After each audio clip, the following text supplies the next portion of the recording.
अब हम रामो शब्द को सिद्ध करेंगे।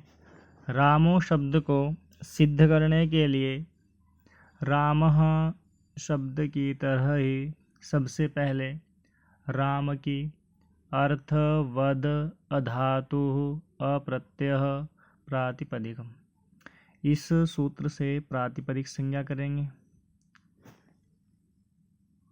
उसके बाद ज्ञा प्रातिपदिकात् प्रत्ययः परश्च, इन तीनों सूत्रों के अधिकार में स्वजस अमौक्षस टाभ्याम भिस गेभ्याम भ्यस, इस सूत्र से सुप प्रत्यय होने का विधान हुआ। सुप प्रत्यय 21 हैं, स्वजस अमौक्षस टाभ्याम भिस इत्यादि 21 प्रत्यय हैं। अब राम के बाद में सु और जस इत्यादि 21 प्रत्यय हुए। यहाँ पर इस सुप की सुपह सूत्र से जो सुप प्रत्याहार है, जिसके अंतर्गत सु और जस इत्यादि 21 प्रत्यय हैं, उन प्रत्ययों की क्रमशः एक वचन, द्विवचन, बहुवचन संज्ञा हुई। उसके बाद इन एक वचन, द्विवचन, बहुवचन इस प्रकार के 7 जो त्रिक हैं, 21 प्रत्यय हैं, तो 21 प्रत्ययों की एक वचन, द्विवचन, बहुवचन संज्ञा हुई। तो इस प्रकार से इन त्रिकों की तीन त्रिकों की प्रथमा, द्वितीया, तृतीया, चतुर्थी, पंचमी, षष्ठी, सप्तमी, इस प्रकार से प्रथमादि 7 विभक्ति संज्ञा हुई। अब 7 विभक्तियों में और एक वचन, द्विवचन, बहुवचन में बट जाने के बाद प्रातिपदिकार्थ लिंग परिमाण वचन मात्रे प्रथमा, इस सूत्र से प्रथमा विभक्ति होने का विधान हुआ। और प्रथमा विभक्ति में 3 वचन आए, सु और जस।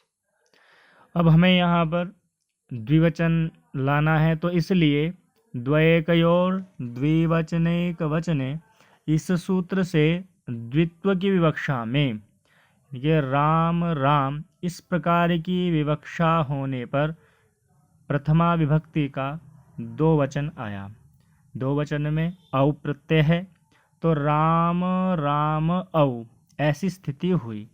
अब यहाँ पर 2 रामों का उच्चारण हुआ। ऐसा होने पर फिर सरूपाणाम एक शेषः एक विभक्तौ, यह सूत्र आया। यह सूत्र कहता है कि एक विभक्तो अर्थात एक विभक्ति में, एक विभक्ति के विषय में सरूपाणाम, समान रूपाणाम रूपों में एक शेष, एक ही शेष बचता है। अर्थात राम राम ये समान रूप वाले हुए, तो इनमें एक ही शेष रहा, तो राम यह शेष रहा, तो राम प्लस औ ऐसी स्थिति हुई।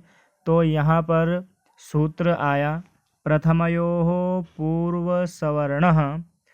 इस सूत्र से प्रथमा और द्वितीया जो संबंधी विभक्ति है, प्रथमा द्वितीया संबंधी विभक्ति में पूर्व सवर्ण दीर्घ करता है। तो प्रथमयोः पूर्व सवर्णः, इस सूत्र से पूर्व सवर्ण दीर्घ प्राप्त रहा, किंतु नादिचि, इस सूत्र से इसका निषेध हुआ। नादिचि में न आत इचि अर्थात आत अकार से उत्तर इचि प्रत्याहार होने पर पूर्व सवर्ण दीर्घ नहीं होता। तो इस सूत्र ने प्रथमयोः पूर्व सवर्ण इस सूत्र का निषेध कर दिया। तो निषेध होने पर वृद्धि रेचि यह सूत्र लगा।